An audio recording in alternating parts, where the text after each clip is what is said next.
had intervened, and even the PDP Governors Forum had intervened, and now he has come back and he's saying it's a father and son crisis and that they will, resolve it. However, some people are saying it's impacted Rivers State as a whole. And during that storm, during that crisis, so to say, the elders in Rivers State were said to have were reported to have visited the government house to look for solutions to the matter. What are your thoughts on all of the activities? Let's stay with the crisis first. On the drama, the political drama that ensued on Monday. What are your thoughts on that? Thank you very much, Kelada. It's like we easily forget that history plays itself back. We have been in this game for quite some time. When you mentioned that I was a member of the House of Representatives, that's the Third Republic. 30 good solid years ago. 30. And then I also served twice as a commissioner in the state. In fact, I was a pioneer commissioner for environment and natural resources, the first commissioner in the whole of Nigeria to occupy that post. And then later, a board member of the Federal Road Safety Commission. A founding member of this party. I came down with this party from Abuja with my former boss, Governor Peter Odili and co. In terms of politics, I could say that my very good friend and brother, whom I sometimes refer to as my twin brother, that is Honorable David Briggs, Chief David Briggs. He would say a lot more about me. But you see, in this scenario, I had said that history plays itself back. Because we've had times when we talk about godfatherism. And we've had a past governor campaign against it. Today, what are we saying? Governor Peter Odili, my former boss, brought in former Governor Amechi. How did it end with him? Now, the former Governor Wike was chief of staff to Amechi. He nominated him to be minister. Thereafter, eventually, he became governor. How did it end with him? Here we are. The immediate past governor, yes, could claim that he installed the present governor. But for crying out loud, one person cannot install the governor of a state. A lot of people must have played different roles to ensure that the governor wins his election and is seated today. Now, the problem we are faced with is the immediate past governor. I believe that what he would not want anybody to do to him, he won't take it from anybody. Okay. But here he is. Now, can I pause you before you go further? The question I asked is, what do you think about the crisis that happened on Monday? However, you're going further to describe that it is as a result of, the attitude or the activities of the former governor, Nyesom Wike, that has resulted in what transpired on Monday. Now, the next question then will be, before you go further to, elaborate on what you think he has done or what you know he has done, the next question would be, how did you know about this? Were you part of the elders who went to pay a visit, or who paid a visit to? No, because we call the show Hard Facts. We want to get the facts. We want to know where your information, or the source of your information, where your information is coming from. Let me quickly say that I am depth in this game called politics. Okay. And especially in this state. I have told you that I came with this party alongside others from Abuja. Yeah. And I served in 99. And then after, 2-time a commissioner. And I've been in this game all through. I've been monitoring. I have taken time to study events. This one, I am saying that the root cause of the problem is the immediate past governor. Now they are saying, yes, father and son, father and son. I agree that, even at home, father and son, mother and daughter, there can be, but eventually they resolve. But you want to ask, what is the crux of the matter? What is the crux of the matter? Here we find a situation where there is a sitting governor, an incumbent governor. And yet he's more like a tutelar head. He's been operated by the immediate past governor. You could see that even right from appointments, Kalada, the chief of staff to the governor, that is supposed to be a prerogative of the governor. Okay. But in this case, it was not so. The immediate past governor imposed somebody on him.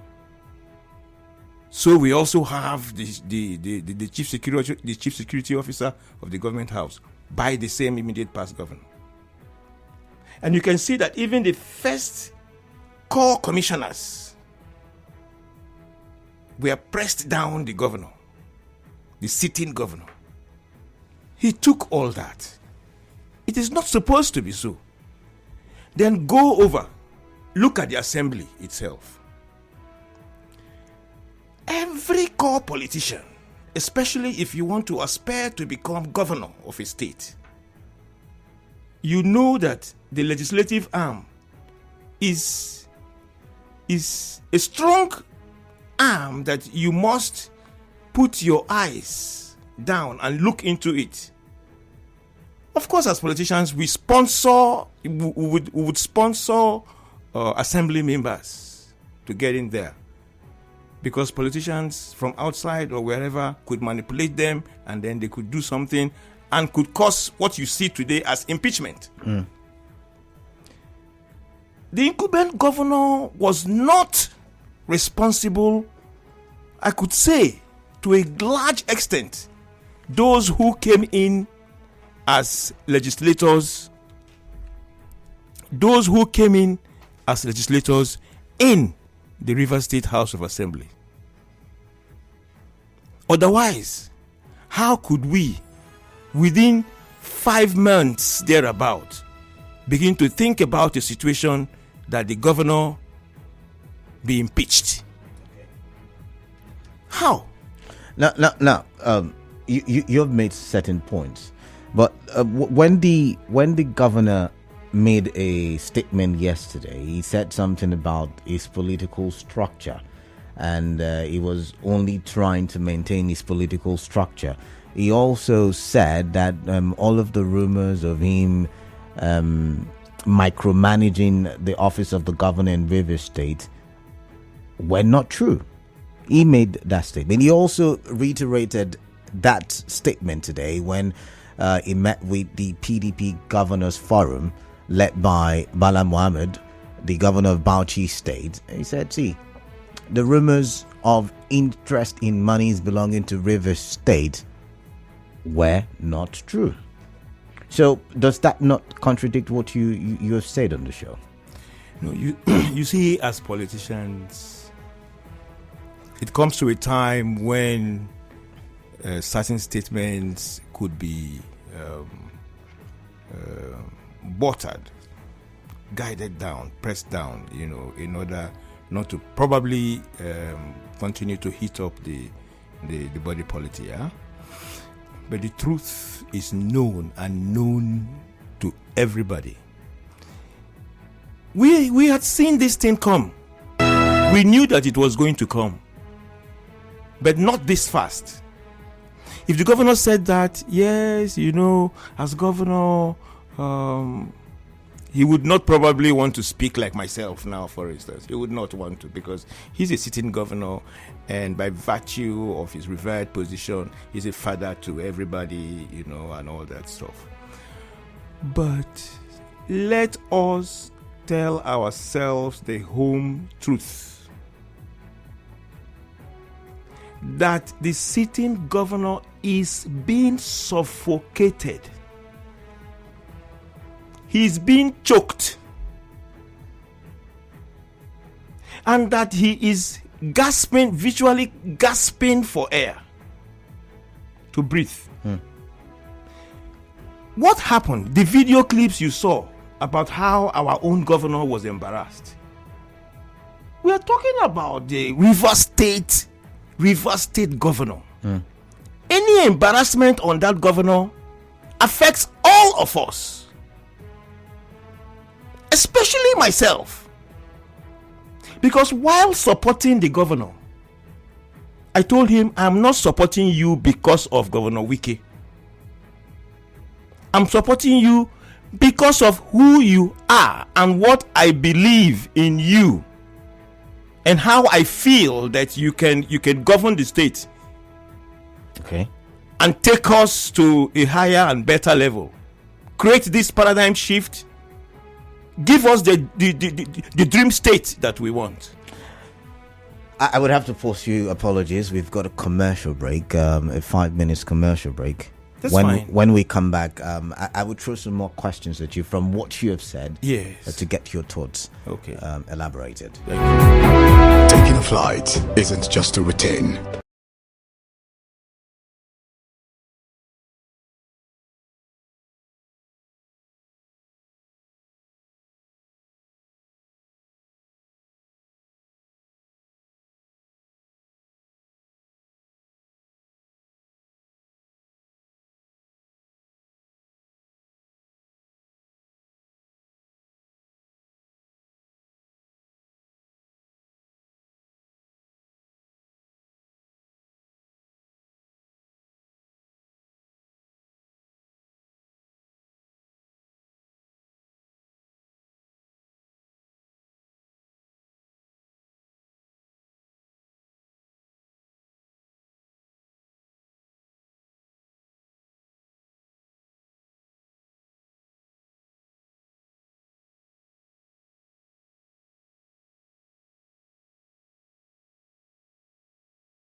Nigeria Info. I am Kalada Kurubatibo, and we're looking at the elders in River State and the political drama that happened on Monday. And I've got with me in the studio Alabo, Paworiso. I'm sorry. Paworiso, Horsfall. Welcome back on the show. Yeah. All right. Before we went on that break, you were talking about how the elders foresaw the trouble. You talked about the governor of River State being stifled, being choked, suffocated by the immediate past governor of the state, who is now the FCT minister. The first question I want to throw at you is, if you foresaw this happening, why did the elders in River State not put a stop to it? You've said godfatherism has not really worked in River State. However, when it was done during the electioneering season, why did the elders in River State not stop the process? Kalada, thank you very much for this. I like to draw a line between elders of the state. Okay.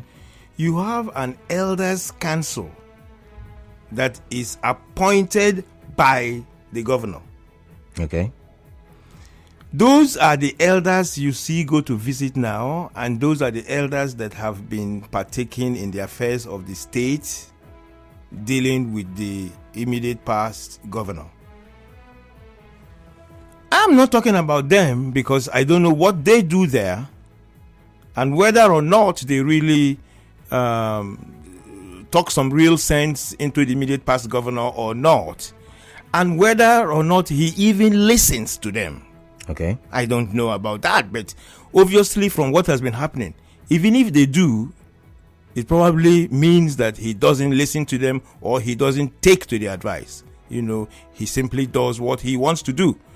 But the other set of elders I'm talking about are the real elders like myself that are not in that council, but that are in the state itself. And that's why I'm asking you, because Yes. you gave your CV on the show. You said about 30 years ago you were House of Reps member. Yes, National Assembly. Yeah.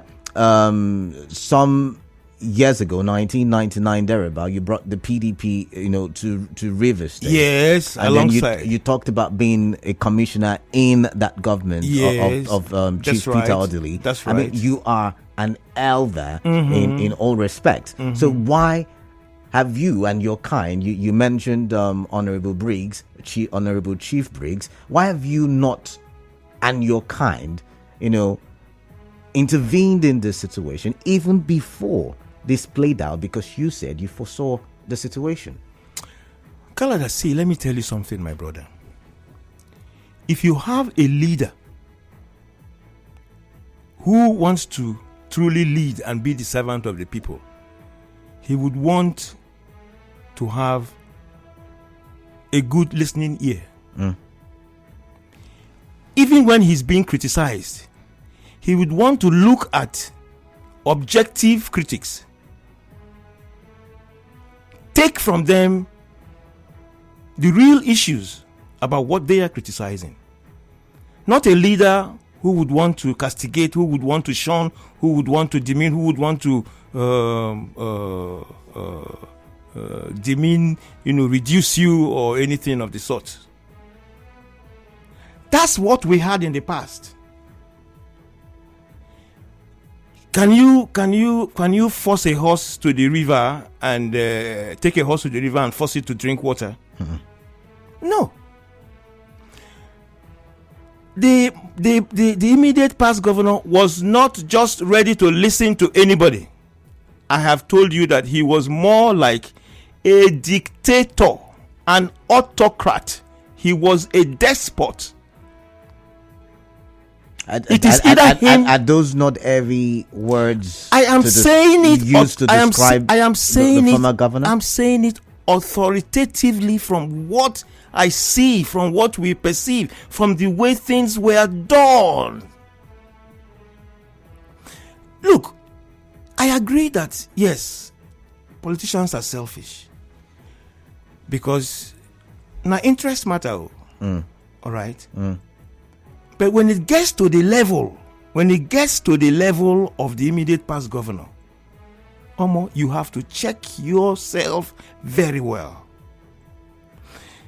Can you imagine a situation, for instance, where we are all in PDP and I will support my party to any level, and then my immediate past governor says, hey, stop at the governor for the presidency, come on, vote the incumbent president. But you're a PDP member. I mean, like I said, you've used heavy words to characterize the former governor. You've used words like despot, which says someone who controls, cruelly, in a cruel manner. Good. And my question then is, as a PDP stakeholder and a Rivers elder, why did you and your kind not intervene once again? Why did you? Because Kalada, the structure you are talking about him owning in the party is what he has created. Not a structure of the people, for the people, by the people. But you contributed to it, because I remember you saying that we politicians, and I'm quoting now, we politicians, we sponsor people into certain offices, and you were making reference to the legislative arm. So when you sponsor these people, you I am talking about when we sponsored, or when we do something, or if a governor wants to stand, sponsor. In this case now, he sponsored them. Okay. You can imagine even the purchase of governorship aspirant forms. He bought all the forms for them, so he could dictate whatever tone. All right. We sponsoring is, look, in a free and fair playground, or in a proper democratic environment, people are allowed to make their choices, vote for whom they would want to vote for. But the situation was not the same, where somebody would handpick somebody, impose on, and do everything, undemocratic. This, yet again, I can call them allegations. You've said he operated in an oppressive manner. I'm quoting very you. Oppressive manner. You said he operated in an autocratic manner. Correct. Can you give me examples, incidents where these things happen? Because yet again, for the rumors or allegations of him demanding or choking the governor, Sim Fubara, he has denied, and even the governor has not, plainly said these things happened. I don't know if you get where I'm coming from. I do get where these things are, where you're coming from, Kalada. But there are certain things you can just tell to the Marines. You don't tell such things to people like us. There are things that are obvious. I would want to say that even a blind man would see. Okay. That this is the true situation. This is the true position. This is what the state has been faced with. Okay. We have been captives, my brother Kalada. God has only come to take us out of the captivity of a kabaka. So as an elder statesman, given yet again your profile, should we not be looking at peace? Should we? Because, we should always look at peace, Kalada. Look, let me tell you. I've told you that I'm a justice of the peace. Okay. And a United Nations peace ambassador. Okay. I have not seen anybody who has won an award for fighting, warring, and all that stuff. We've only had Nobel Prizes for peacemakers, right? Yeah. So I like to toe that line. And I want even this situation to be peaceful. Let peace return. And I am only saying that for peace to return, the governor should be allowed to be the governor. Let him govern the state in the best way he feels. As a politician, you would agree that agreement... And then let him choose. You've mentioned that. And appoint. You've mentioned not that. somebody else doing that for him. Alabo Horsfall. Now, I want to say this now, yeah? You have said all of that, but as a politician, you would agree that agreement is agreement. Now, when they sat and agreed to be father and son, you and I were not there. When they agreed on the details of how the partnership will go, you and I were not there. Do you think that, just saying that the former governor should allow him to breathe is such an easy thing from a political angle? My brother Kalada, agreement is not agreement politically. Okay. Let me just tell you clearly. Okay. Because sometimes you find that you may just have to succumb to certain discussions in the form of agreement just for you to get there. But people who come to make such agreements with you, most times are very, very, very greedy. The kind of agreements they want to make with you at that point is almost like you giving everything to them. It's almost like somebody has killed a meat, or a lion has killed a meat, and you think he will not take the lion's share. But this is a state, for crying out loud again. It is called Rivers State. It is Rivers State government. People should desist from going into such agreements on how to share the state for themselves.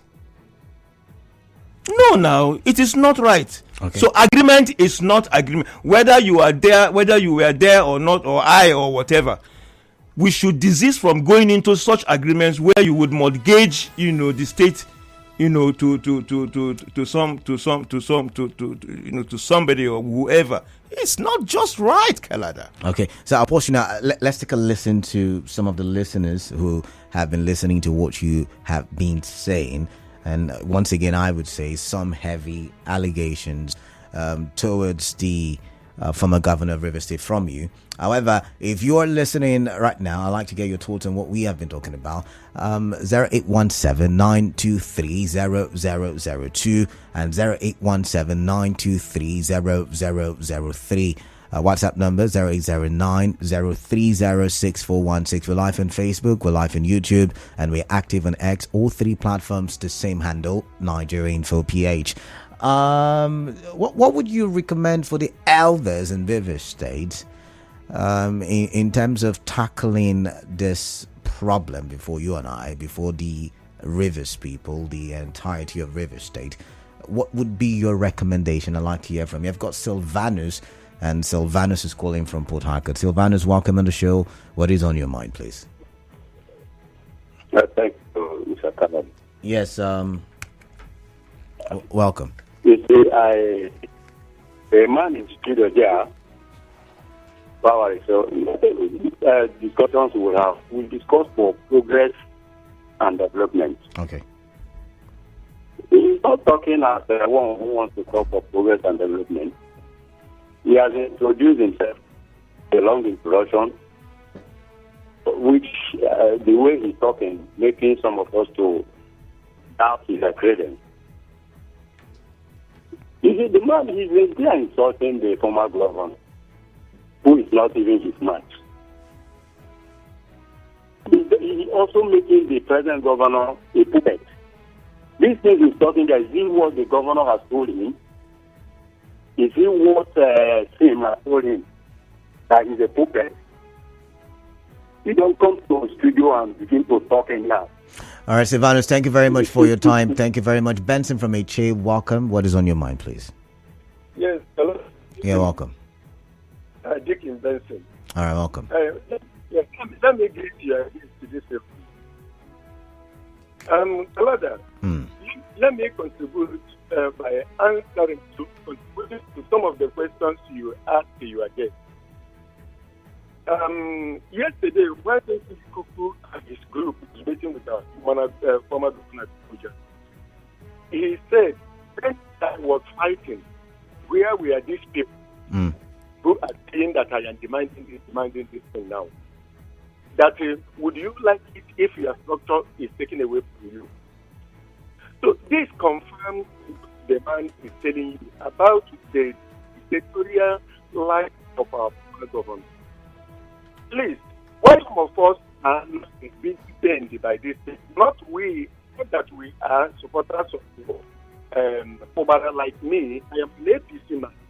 But if this kind of thing can be done to a PDP person, it can also be done to a PDP man. So we are fighting for the soul of River State. Okay. Asking that our former government should give this person a road to walk on the tribunal state otherwise. If he is our governor, let somebody alone.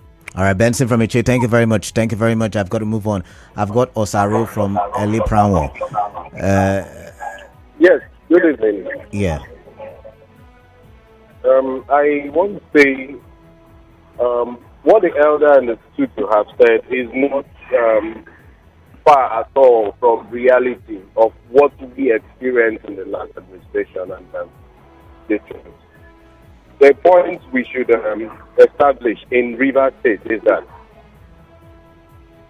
after the political season, there should be a state to govern. There is no APC government house. There is no PDP government house. And these things happening in the state now are glaringly clear. It is not a party thing. It is an imposition. It is a caging. And it is a state thing that has come up to affect every single sector in the state. And it has to stop. We have to tell the truth to ourselves. We know what the former administration is. It's an administration. You can't even talk. You can't even go against what is wrong, what is perceived to be wrong. So many persons can come up to give excuses for their own interest. All But right. what's the interest of the state? All right. River State has to stand up, has to go on. And we didn't vote for a governor to be, All right. I get your point, Osaro, but I've got to go. I've got to move on now. I've got Osita from Artillery. Osita, welcome quickly, straight to the point. Let's get your thoughts. Good evening, Canada. Yeah, greetings. It would be naive for anybody to be expecting that. I had the question you were asking your guest. It would be naive to think that a governor will come out and start saying, "Oh, this is what happened, and this is what didn't happen. This is disagreement, and the agreement that was agreed and disappointed." No, that was not going to happen. But what happened on Monday and Tuesday is just a culmination of what the guy has been going through since in the past. So the thing just boiled up to the surface. My advice is very simple. Of course, I know that the former governor was not going to play this game. It would blow up. It was a matter of time. When Rotimi Mamechi said Wike was seeking for third term by proxy, a lot of people didn't understand that. But it has played out. So for me, if I'm in the position of the governor, as I moved in now, I will move it to the extreme. I may not have to fight with the governor, but every single house member who was among that place will leave. But how do you remove house members? House members are not under the control of the governor. The same way they plotted to remove me. That is the same way I will plot against them. All right then. And if he doesn't do it, in the name of elders have spoken to him, community have gathered to talk, by the time they come back, they will chop off his head. All right. Thank you very much, Osita. I've got to go. Let's come your final words. We out of time. Your final words. Okay. I would like recommendations, though. Yes, my final word is peace. Peace is what we all want. For us to have that peace, I would advise first and foremost that the immediate past governor loses that strong grip on the incumbent governor. He called it his political structure. The political structure is supposed to be the structure of the people. It is not a structure for an individual. You should stop referring to it as his structure. That is part of the problem. You should let go. Let it be for the people. For crying out loud, Kalada, what is democracy? Government of the people, for the people, by the people. It has come to a time when the people should. So let him leave him. Let the governor, the incumbent governor, Sim Fobra, concentrate. Let him make his own choices, make his own appointments. All right. That's the much that we can take. Thank you very much for your time. I've been speaking with Alabo Paworiso, Horsfall, a former House of Reps member. Stay with us. Nigeria Info will be